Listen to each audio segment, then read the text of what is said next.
공매도를 금지합니다. 종합 주가 지수가 사실상의 국가 추락하고 부도를 있습니다. 인정하고 서킷 브레이커가 발동된 건 8년 2개월 만입니다. 정부가 결국 국제통화기금 IMF에 구제 금융을 신청하기로 했습니다. 안녕하세요, 현실주의자입니다. 자, 이제 지수가 신고가 영역에 근접했습니다. 이제 신고가를 돌파하면 거래량이 중요합니다. 여기서는 거래량이 반드시 발생해야 되고 그 이후의 흐름이 굉장히 중요합니다.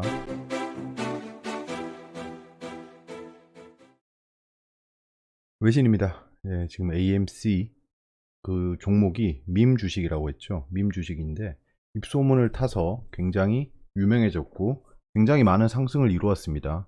지금 현재 하락 중이죠. 예, 하락 중입니다. 이런 종목은 섣불리 건드리면 안 된다. 예, 오늘 극장 관련주들이 슈팅까지는 아니지만 상승 이후에 윗꼬리를 달아주는 모습이었죠. 조심해야 된다. 윗꼬리가 달렸고 내일 거래량이 터진 음봉이 발생하면 꽤 긴 음봉이 떨어질 겁니다. 그러면 약간 단기 트레이딩의 기회가 오겠죠. 스탁이 엣지 로우어 낮게 열리고 있다. 이거는 지금 그 경제 데이터들이 많이 발표되는데 그걸 앞두고 눈치 보기를 하고 있다라는 해설을 하고 있습니다. 의미 없는 해설이긴 하죠. 데이터 홍수다라는 건데요. 데이터가 많이 발표됩니다. 뒤에서 보시고요. 크루드 오일이 쉬고 있다라는 겁니다. 꽤 많이 올랐었죠. 그거에 대해 기술적 조정을 보이고 있다라는 겁니다. 그 다음에 베컴 씨가 그 일렉트릭 여기 그 전기차 업체를 영국에 그 기반을 두고 있는 전기차 업체에 지분을 10% 가져갔답니다. 즉 전기차 업체에 투자를 하고 있다는 거겠죠. 베컴 씨가 전기차 업체에 투자한 게 뭐가 중요한지는 잘 모르겠어요. 저분이 미래의 산업을 잘 판단하고 이런 분이면 뭐 만약에 워렌 버핏 씨 같은 경우에는 뭐 어떤 전기차 업체에 10% 늘렸다라고 하면 그건 괄목할 만한 점이겠죠. 근데 베컴 씨 같은 경우에는 세계적인 축구 스타입니다. 예. 뭐 그런 거죠. 내신입니다. 가격 뛴다 큰 손들 비트코인 폭락 한 달 전부터 사들인 게 라는 건데요. 금이 지금 수요가 몰리고 올라간다는 얘기를 하고 있습니다. 지금 타이밍은 좀 아쉬운 타이밍이겠죠. 결국엔 금은 좀 지켜보는 게 맞는 것 같습니다. 금도 신고가를 돌파하면 그때 들어가는 거지 지금은 좀 아닌 것 같습니다. 한 달간 공매도가 쏟아진 삼성전자 1.1% 하락했다. HMM은 되레 21% 올랐다. 뭐 제가 코로나 폭락 전부터 계속 말씀드리던 건데 공매도는 주가가 상승할 때 쌓입니다. 당연한 거겠죠. 공매도는 비쌀 때 공매도로 해서 쌀 때 사서 상환하는 겁니다. 즉 비쌀 때 매도, 쌀 때 산다. 이렇게 동작하는 메커니즘이죠. 그러면 공매도를 비쌀 때 하려면 가격이 오르고 있어야겠죠. 예, 오르고 있으니까 공매도가 쌓이는 겁니다. 이때까지 코로나 폭락 때부터 공매도 금지한 그 시장은 다르다는 겁니다. 상황이 달라진 거죠. 공매도를 못하기 때문에 공매도 전략대로 움직이지 않는 거죠. 박쥐가 물었다. 중국 우한연구소 영상 공개한다. 코로나 발언설 증폭. 이게 뭐 맞고 틀리고 문제는 다른 문제인 것 같아요. 우린 경제적으로 보는 거니까 미중이 슬슬 분쟁이 발생할 것으로 보여진다. 이거는 계속 블랙스완인 거예요. 미중 무역 분쟁이 다시 발생하면 증시가 충격이 좀 클 겁니다. 그러면 대두 관련주 뭐 샘표 이런 게 좀 눈에 들어오겠죠. 일본 올림픽 독도 표기 항의에 거듭 수용 못해. 이거 한일도 감정이 올라오겠구나 싶었는데 그래서 제가 며칠 전에 그 얘기를 했잖아요. 그래서 오늘 시간이 좀 날 때 그 반일 관련 주들을 좀 봤어요. 모나미, 신성통상 이런 걸 봤는데 야 눈치 빠르게 벌써 3일 동안 거의 급등을 했더만요. 그래서 그냥 놔뒀습니다. 포기했습니다. 미 연준이 경제활동 빠르게 확장 중이다. 물가 상승 압력이 증가 중이다 라는 건데요. 뭐 보시다시피 백신 접종률 상승으로 인해 경제가 빠르게 회복된다. 이제 전 세계 경제는 원위치했다라고 보시는 게 맞습니다. 원위치를 했고 유동성이 풀렸기 때문에 그거에 대한 사후 반응이 나오는 거죠. 자, 오늘은 뭐 여러 가지 지표들이 있죠. 구매 관리자 지수 좋게 나왔죠. 영국 서비스 구매 관리자 지수 좋게 나왔죠. 미국이 비농업 부문 고용 변화, 신규 실업수당 청구 건수, 비제조업 구매자 지수 좋은 그 영향을 크게 줄 만한 지표들의 발표를 앞두고 있죠. 율라가 진행 중입니다.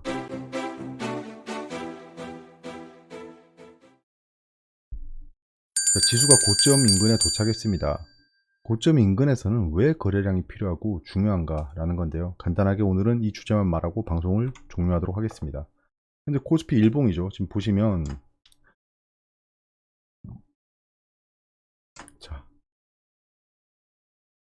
그 종가 기준으로 보면 여기입니다.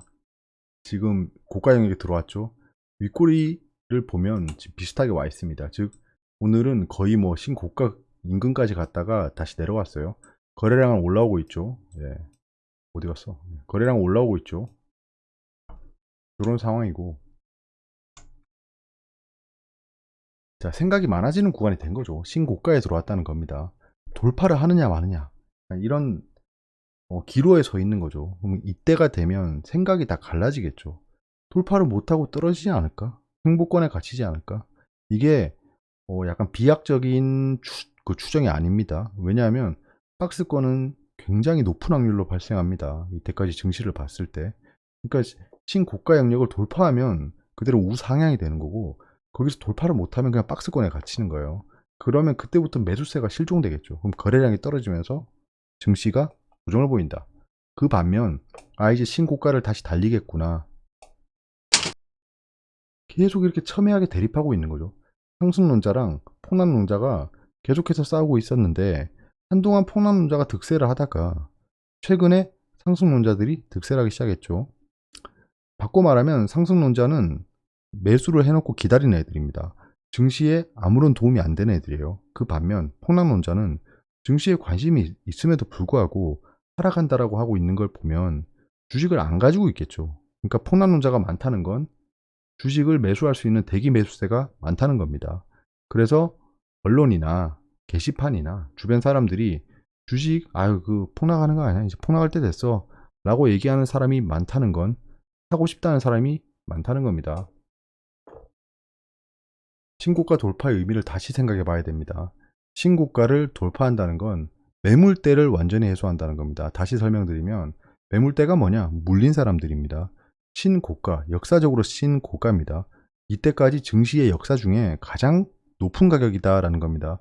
지수 관점에서 봤을 때 지수가 최고가다라고 하면 이 지수에서는 손해보고 있는 사람이 없는 게 평균적으로 맞겠죠. 근데 뭐 개별 종목을 보면 좀 다릅니다. 하지만 지수의 평균으로 봤을 때 물린 사람이 없다. 그러니까 신고가를 돌파하는 순간 전부 다 수익권인 거예요. 네, 전부 다 수익권인 겁니다. 평균적으로. 라운드 피겨를 돌파한다. 지금 3,300 인근이죠.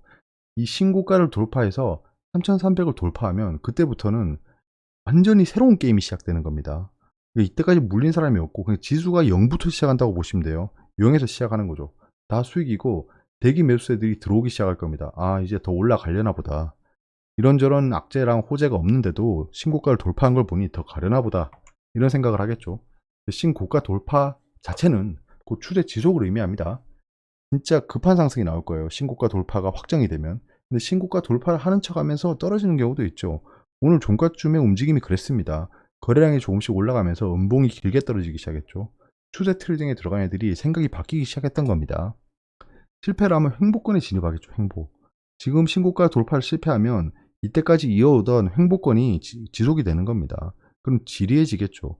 대형주들이 떨어지겠죠. 그럼 삼성전자에서 사람들이 떠나겠죠. 거래량이 상승하면서 돌파가 필요합니다. 결국엔.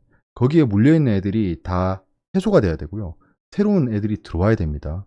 들어앉아 있어야 돼요. 그래야지 하락을 막아줍니다. 돌파 후에 윗꼬리도 나쁘진 않습니다. 윗꼬리를 만든 이후에 그 윗꼬리를 훼손하고 전 돌파할 때의 저점을 다시 그 하방으로 뚫어버리면 그 돌파할 때 봉에 들어갔던 사람들이 다 손절을 해버리겠죠. 그러면 매도가 매도를 불러오는 스노우볼링이 발생합니다. 그거는 굉장히 좋지 않다. 거래량이 터지면서 이전 돌파 봉을 훼손하고 내려가면 안 된다는 거예요. 그럼 걔들이 다 손절이 나오면서 힘들어진다. 경계를 극대화해야 됩니다. 경계를 극대화. 여기를 돌파하고 나면 저는 이제 인버스를 청산할 생각을 하겠습니다. 돌파해서 지지를 하면 더 이상 인버스를 들고 있을 이유가 없는 거죠. 청산하고 다시 인버스를 살 타이밍을 기다리는 거죠. 이 인버스 자체는 제가 해지로 들어간 거라고 말씀드렸습니다. 꽤 큰 비중도 아니고요.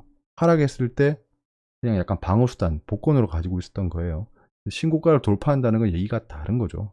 신고가 돌파한다고 바로 손절하는 게 아니고 신고가 돌파 후에 그 신고가가 발생한 캔들을 잘 지켜주냐를 봐야겠죠.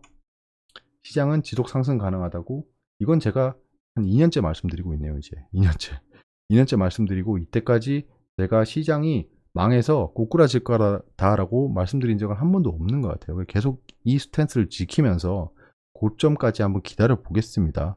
저는 아직 환희 단계로 들어가지 않았다라고 생각하고요. 현재 저 9일 예지를 안 지웠구나. 현재 제가 투자하고 있는 상황입니다. 단기적으로요. 이거 외에 장기 포트는 다른 게 많죠. 단기적으로 투자하고 있는 것들인데 나쁘지 않다 현재. 기술적 분석상 들어간 것들이 지금 현재 성과가 좋지 않네요. 좀 지켜보시죠. 코스피 200 선물 인버스 EX는 조만간에 청산할 수도 있어 보입니다. 좀 지켜보겠습니다.